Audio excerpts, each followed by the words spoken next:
अस्सलामुअलैकुम viewers, welcome back to my channel STF with मनज़्ज़ा खबर। आज मैं आपके लेके आई हूँ बिल्कुल एक नई और ट्रेंडी वीडियो, जिसमें हम अपने पॉइंचे को इस तरह का जो आपको नज़र आ रहा है डिज़ाइन क्रिएट करता मैं आपको सिखाऊंगी।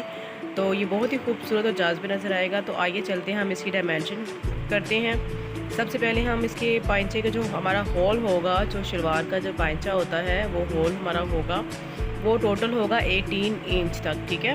और जो उसको फोल्ड करने के बाद जो उसकी लेंथ बनेगी वो होगी 9 इंच। हम उसका सेंटर नाप लेंगे और टोटल बनेगा 18 होल इंच। तो हमने ये बुकरम उसके अकॉर्डिंग काट लिया है। तो मैं आपको बुकरम का बाद में बताती हूँ कि इसमें हम क्या डिज़ाइन करेंगे, लेकिन उससे पहले मैं आपको बताती हूँ कि जो हमारी टोटल लेंथ होगी वो होगी 38। लेकिन डिज़ाइन क्रिएट करने से पहले हम उसको 33 तक उसकी लेंथ कटिंग करेंगे और जो 5 इंच तक हम उसका डिज़ाइन बनाएंगे, ठीक है। और जब हम उसका डिज़ाइन क्रिएट करके साथ अटैच करेंगे तो वो ऑटोमेटिकली 38 इंच हो जाएगा। तो अब हम चलते हैं अपने बुकरम की डिज़ाइनिंग की तरफ। तो ये मैंने एक डिज़ाइन क्रिएट किया हुआ है, ऑलरेडी कट किया हुआ है। ये हमने जो कटिंग वाला स्टाइल बनाना है पाइंचे का, ये उसके लिए आप चाहे तो पूरी पट्टी कटिंग कर सकते हैं और ये हमारी आसानी के लिए होगा। ये जो जितने भी हम अपने कट्स बनाएंगे वो सारे इसके अकॉर्डिंग सेम एज इट बनेंगे, कोई बड़ा या छोटा नहीं बनेगा।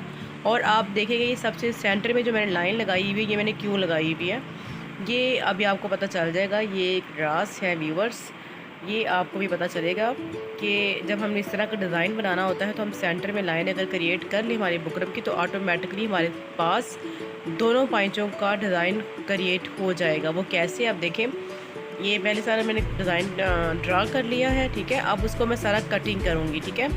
अब जब जैसे ही कटिंग करेंगे, एक साइड तो हमने ड्रा की है और एक साइड पे तो हमने डिज़ाइन अपना क्रिएट किया है, लेकिन जैसे ही हमारा एक कट कंप्लीट होगा तो दूसरा हमारे पास ऑटोमेटिकली ही कट हो जाएगा विदाउट ड्राइंग। ये देख लें, ये जो दूसरी साइड थी लाइन वाली वो भी हमारे पास दूसरे पांचे की कटिंग हो गई है। और ये देखिए, जब हम सेंटर से कटिंग किया है तो दोनों साइड पे हमारा डिज़ाइन क्रिएट हो गया है।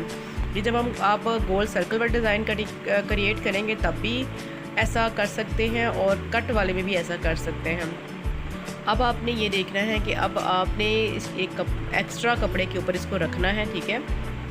और इसको इस तरह से इस्त्री के साथ पेस्ट कर लेना है और उसको पाइंचे के ऊपर, जो पाइंचे की हमारी सीधी साइड होनी है, वहाँ पे आपने इस कटिंग किए हुए डिज़ाइन को रखना है। बिल्कुल पाइंचे की बॉटम पे रखना है, उसको बिल्कुल ऊपर नहीं रखना, उसके बॉटम पे रखना है। जो हमारे कटाव वाला हिस्सा होगा उसको आपने नीचे वाली साइड पे करना है।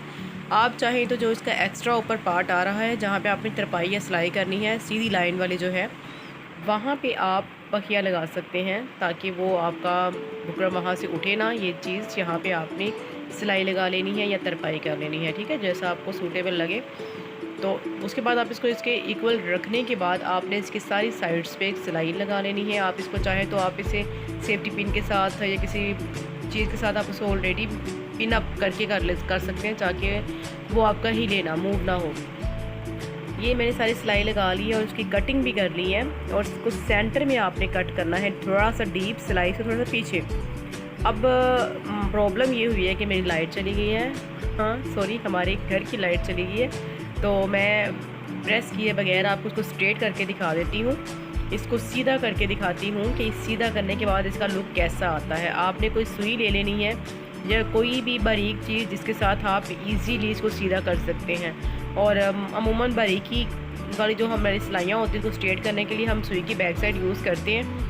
तो ये देख लिया, मैंने आपके सामने एक सीधा कर दिया है। अब दूसरे सारे भी मैं इसी तरह सीधे करूँगी। और उसके बाद आपने आयरन लाजमी करनी है व्यूवर्स। जितना आप आयरन के साथ आप इसको नीटनेस दे सकते हैं ना, उतना वैसे नहीं आ सकता। प्रोफेशनल लुक जो आपने देना है वो आप आयरन के साथ ही देंगे। जैसे ही मेरी लाइट आएगी मैं अपने इसके डिज़ाइन के ऊपर आपको आयरन करके भी दिखा दूँगी और देखिएगा कितना पोलाइटली और कितना नीटली लगेगा। अब हमने जो इसके नीचे वाला डिज़ाइन क्रिएट करना है, ये तो हमारा ऊपर वाला डिज़ाइन क्रिएट हो गया। अब जो नीचे हमने पिंटेक्स वाला डिज़ाइन क्रिएट करना है वो आपने लेना है। वो हमने टोटल जो अब क्रिएट करने के बाद हमारा बनना चाहिए वो 5 इंच होना चाहिए। फिर ही हमारे ट्राउज़र की जो लेंथ होगी वो 38 इंच तक बनेगी। तो टोटल क्रिएट होने के बाद 5 इंच होना चाहिए, लेकिन हमें उससे पहले एक्स्ट्रा मार्जिन रख के अपने इस एक्स्ट्रा कपड़े को कटिंग करना है, ठीक है। आपको उसकी लेंथ ज़्यादा लेनी है जैसे आपका 9 इंच 18 इंच था ना आपका ट्राउज़र की जो नीचे वाला होल है, पाइंचे का होल, तो आपको जो इसकी टोटल लेंथ लेनी है ना वो डबल लेनी है, ताकि पिनटेक्स डालने के बाद आपका कपड़ा कम ना पड़े। तो जो पाइंचे की लंबाई लेनी है वो आपने एक्स्ट्रा जो मार्जिन छोड़ना है वो आपने 2 इंच छोड़ना है, 1 इंच ऊपर के लिए और 1 इंच नीचे के लिए, ठीक है। अब ये मैंने फ़ोल्ड कर लिया कपड़ा, ठीक है। और मैं 7 इंच उसकी टोटल लंबाई ले रही हूँ। 8 इंच भी आप ले सकते हैं ताकि आप इजीली मैनेज कर लें। मैं मैनेज कर सकती हूँ 7 इंच को भी, क्योंकि मैंने थोड़ा सा नीचे फोल्डिंग में लाना है और थोड़ा सा उसके ऊपर कटा के नीचे देना है। तो मेरा बाकी आप अपनी आसानी के लिए आप मार्जिन के लिए डबल इंच भी छोड़ सकते हैं। ये 4 तहों वाला कपड़ा है। अब मैं इसको सेंटर से फिर कटिंग करूँगी। आप चाहें तो आप इसको मुकम्मल लंबाई में पिनटेक्स डाल सकते हैं, फिर आप उस सेंटर से काट लीजिएगा। लेकिन मैंने आसानी के लिए सेंटर से काटा है ताकि मैं आपको इजी वे में कटिंग सिखा सकूं और स्टिचिंग सिखा सकूं।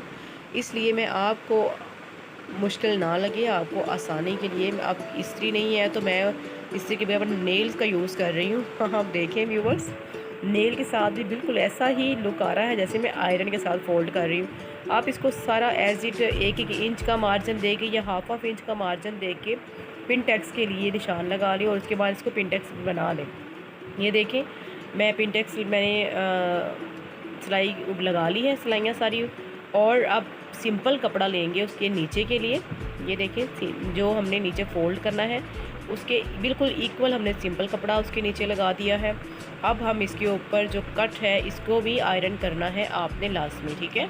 आयरन के साथ आपका ज़्यादा सफाई से कपड़ा बैठ जाएगा, पिनटेक्स बैठ जाएंगे। तो अब देखें, आपने इसको उसके ऊपर रखना है। जितना आपने उसकी लेंथ टोटली बनानी है ना उतना निशान लगाना है और उसके ऊपर आपने अपने कटिंग किए हुए ये जो पाइंचा आपने तैयार किया हुआ है ऑलरेडी, उसके नीचे इसको रख के अब आप इस पर पिन्स लगा लें, ठीक है। पिन्स लगाएंगे तो उसका बेनिफिट ये होता है कि वो मूव नहीं करेगा और आपकी सिलाइयाँ बिल्कुल सीधी आएंगी और दोनों साइड्स आपकी इक्वल रहेंगी। विदाउट पिन अगर आप काम करना स्टार्ट कर देंगे तो होगा तो कुछ भी नहीं, लेकिन वो कहीं से हिल सकता है, कहीं से ज़्यादा नीचे को डाउन हो सकता है कपड़ा, तो आपका इक्वल सीक्वेंस में नहीं सिलाई लगेगी, ठीक है। तो मैंने ये सारी पिन्स लगा रही हूँ, उसके बाद मैं इसको उतार भी लूँगी, नॉट एनी प्रॉब्लम। जी व्यूवर्स, ये देखें, अब आपने यहाँ पे जो कट वाली शेप आ रही है आप यहाँ पे भी सिलाई लगा सकते हैं, लेकिन मैं अभी यहाँ पे सिलाई नहीं लगाऊंगी। मैं पहले इसके कॉर्नर में सिलाई लगाई है। ये देखिए, मैं इसके एंड वाले जो एंडिंग कॉर्नर है वहाँ पे मैं सिलाई लगा के आ गई हूँ और ये मैंने आयरन भी कर लिया है। देखिए अब कितना प्यारा लग रहा है, हमारा पाइचा तकरीबन तैयार हो गया है। अब आपने जितना इसको खुला रखना है अपने होल को, आप उसके अकॉर्डिंग सिलाई लगा लें, ठीक है। और ये देखें, ये प्यारा सा खूबसूरत सा एक शलवार का डिज़ाइन तैयार हो गया है। अगर आपको मेरी वीडियो अच्छी लगी हो तो सब्सक्राइब कीजिएगा, लाइक कीजिएगा और